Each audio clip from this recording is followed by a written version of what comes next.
3D Max and Maya updates, Unreal Engine 6, Nuke 17 beta, a bunch of render engines updates, Coca-Cola's Christmas commercial fail, news about WarnerBros, fired employees due to AI madness are being hired back. This and many more is what last month was rich in. My name is Alex Andrew and you came to my channel to watch a news recap for November 2025. Autodesk has rolled out the middle update for their flagship apps, 3D Max and Maya. 2026.3 update brings several new features and minor adjustments. For 3D Max, they brought few additional options for conform modifier, so it makes more flexible mesh projection. Material switcher is able now to animate swap up to 10,000 materials. USD plugin now allows you to copy elements by shift and drag, rename it, delete or even reparent. Added a new asset resolver feature intended to reduce errors on loading. Maya got resolver tool as well, but the main feature in this update is a pack of new dynamic geometry attributes for analyzing characters' deformation. This new option allows Maya artists to create wrinkles procedurally on characters' move. Besides other minor animation updates, Maya now supports rigid body dynamics in Bifrost. Earlier added liquid simulation system in this version received some extra features, now generates drops and splashes on an ocean surface. And finally, Arnold update that arrives for both Max and Maya brings possibility to apply image-to-image machine learning models to create a stylized render output. Additionally, there are some performance improvements with global lighting samplings and volumetrics that speed up render time up to 3 times. It is worth to be mentioned the pricing for Max and Maya. Even though we used to think these are expensive tools, Autodesk has implemented a subscriptional system for indie users. To qualify the requirements, you must have annual income below 100,000 USD or currently attended to a project below that budget. Indie version price is tagged at 330 per year or 27.5 USD per month. I believe this must be a Blender user's donation level. Quad Spinner Company has started teasing their new Gaea 3 app, a fascinating terrain generation tool which is widely used across the game and film industry by world-famous studios that allows you to unleash your creative and imagination with easy-to-use node system. In the new version is skyrocketing at its possibilities. Third version will let you escape the limited square chunk of terrain and instead to create the whole infinite worlds. It will receive 3 separate physical simulations for sand, snow and rivers. Each of them tend to push the level of realism even further. Additionally, it will have brand new version of thermal erosion for more natural terrain looks such as mountains and canyons. Along with that, new primitives, surfaces, vector tools for drawing rivers, roads and other man-made objects, new level of quality in 2.7D displacement, and ecosystem tool for ultra-high level of realism and precision in combining foliages with terrains and elements like snow or water, including specific dead zones, and many more other new features including USD format native support. VFX compositors around the world might take a sneak peek on the future of the industry standard app in compositing, Nuke 17 beta that Foundry released in the middle of November. The main focus for Nuke and Nuke X is upgrading USD-based 3D compositing system focused on projection technique. Nuke Studio, which takes step into the editing area, received more advanced and sophisticated timeline annotations, making review sessions more efficient and clear. Another area of improvement in this version is graph scope variables that enhances connection between artists and departments, making multi-shot compositing workflow smooth and scalable. Nuke 17 also enables native support for ACES 2.0 with the ACES CG and OCO Studio configs. And this is not the final complete list of the updates. Foundry website is mentioning that there are more coming soon. Prices are still at the Nuke's level, with the range from 3,600 to over 6,000 USD per year respectively for basic, X and Studio packages. Similar to Autodesk, Foundry offers Nuke Indie package for $4.99 per year with the similar requirements of 100,000 USD level, but with some mild feature limitations and resolution cap up to 4K, which is fine for majority cases that might happen for the indie users. And it results in 49.5 USD per month, just 7 cups of grande size latte at Starbucks. Chaos has released their architecture specialized render engine Corona 14. It's been just a few months as we saw Corona 13, and here we are with the version up for this tool again. The feature list mostly repeats their previous releases, for example VRay 7 or from Vantage 3, which was in my recap for August. The most anticipated of these includes the support of 3D Gaussian splats, a new procedural night sky system, and some AI features such as generation PBR materials and enhancement or upscaling existing renders. Besides that, there are some technical updates, more responsive UI, performance improvement in volume sampling, and additionally a workflow refinement for virtual frame buffer and image editor.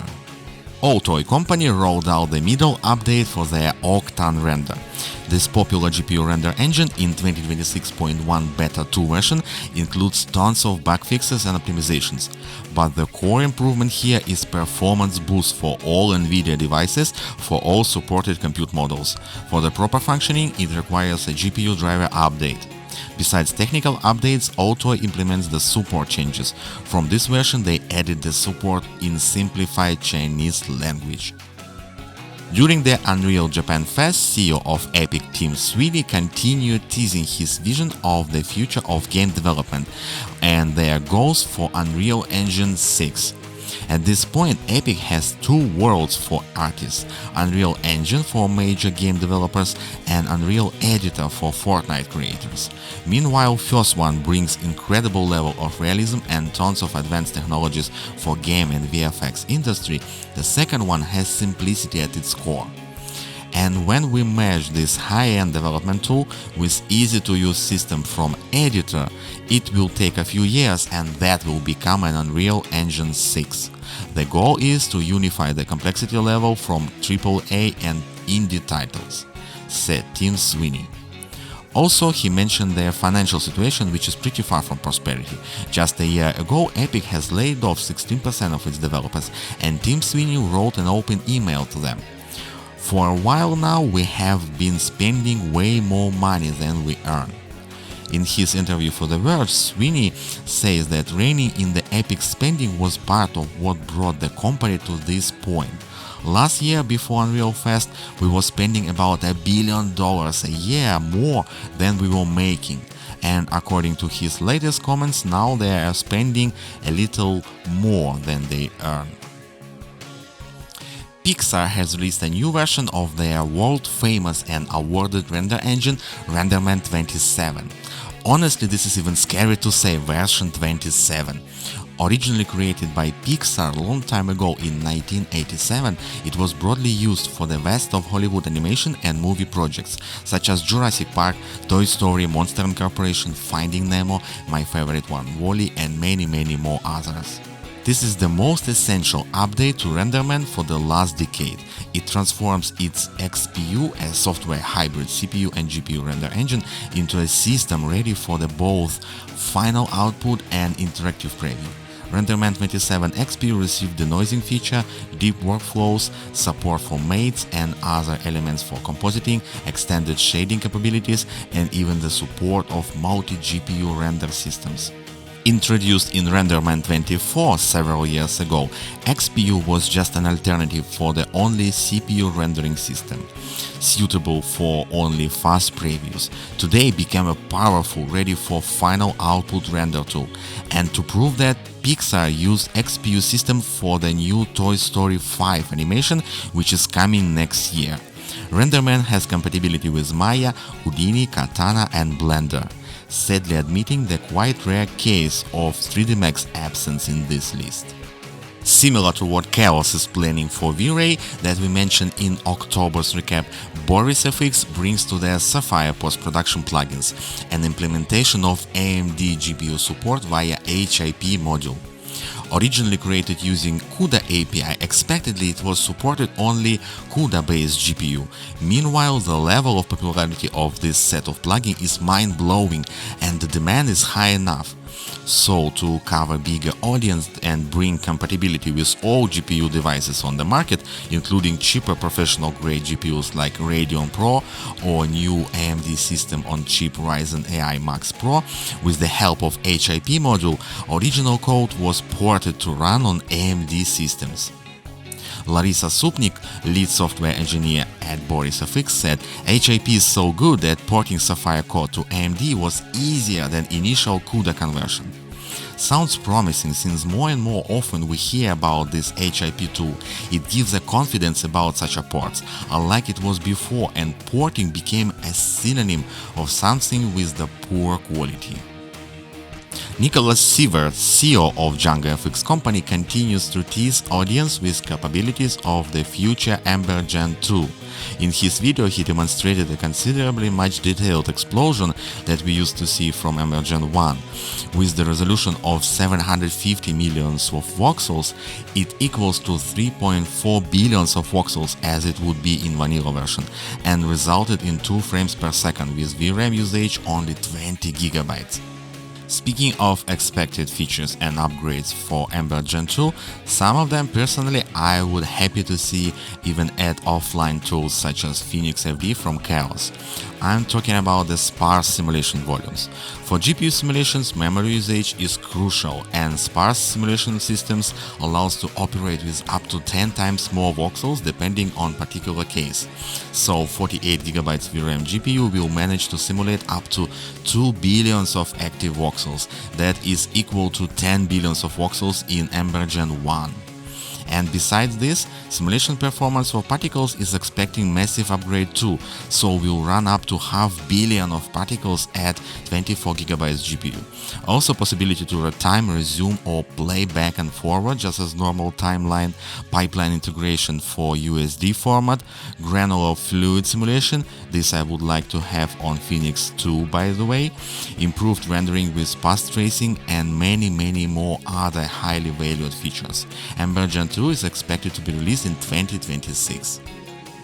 Sydney Satie teased what FumeFX 7.5 will be capable of on release. They shared a video where a new feature, GPU simulation, was demonstrated in comparison to classical CPU mode.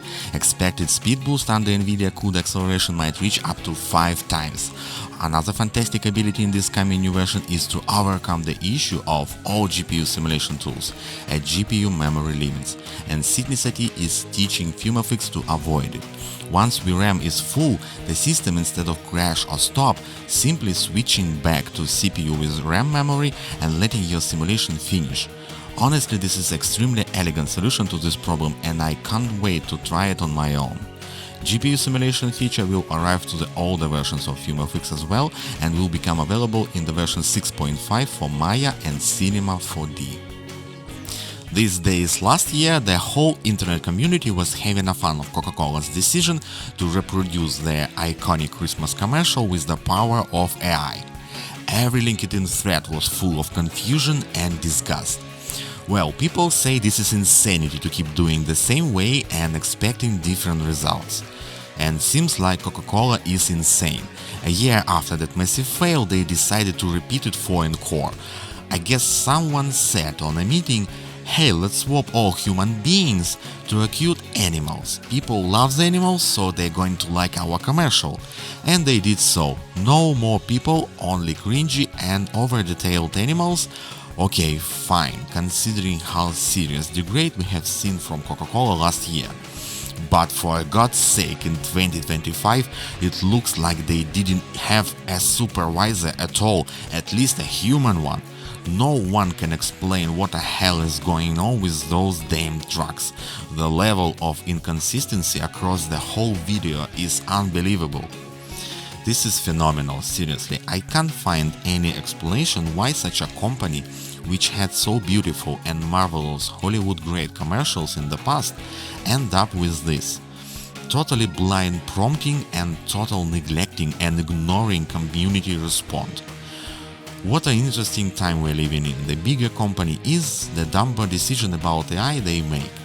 And Microsoft just recently proved this with their controversial idea to make Windows an agentic OS driven by AI, not just co-piloted, despite community's fury. However, some companies are able to admit their mistakes in decisions about AI. Recent research from 2.4 million workers across 142 companies worldwide shows an interesting picture. About 5.3% of workers who were laid off later returned to their previous employer.